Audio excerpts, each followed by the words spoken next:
Yeah, awesome, man. Good. That sounds great. And then you can definitely hear that movement. It's instead of just strumming the chord, that cross picking creates that movement. There's something going on there. So I think as a listener, you're hearing. It sounds like wow. There's all how are all those notes happening? But it's sort of a pattern, right? So if you get that pattern down and can insert that during the chord, it just moves that rhythm right along. Definitely. This style is the intersection of melody and chord shape. And, having the chord shape under your left hand while you're playing the melody note as that low voice in the right hand, or both hands, however you want to look at that. And then I wanted to point out one thing. When I hit that A minor,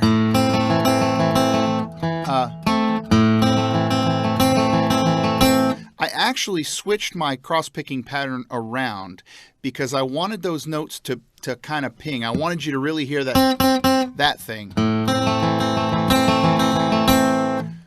And so I actually I inverted my cross-picking pattern. And there's no rules against that. You can totally switch it around. You can go straight. You can totally do it that way. You can do it with the skip string. Or you can do it in a combination of those.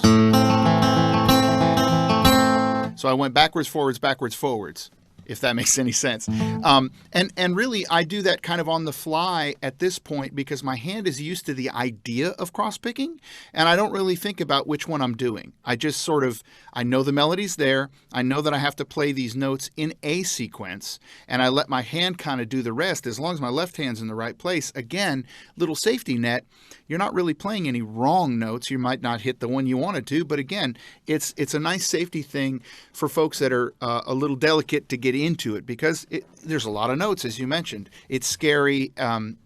You don't want to be afraid of being wrong. And this is another one. As long as your left hand's in the right shape, you're not wrong. It's just a different way to do it. And all of the cross-picking styles are valid. There's great players that use each and every one of them, and no one is perfect or correct. But the idea, I think, is a really useful tool, again, to kind of spice it up. And if I was going to play a version 2B on this, it would have been a mix of the Maybell and the cross-pick style.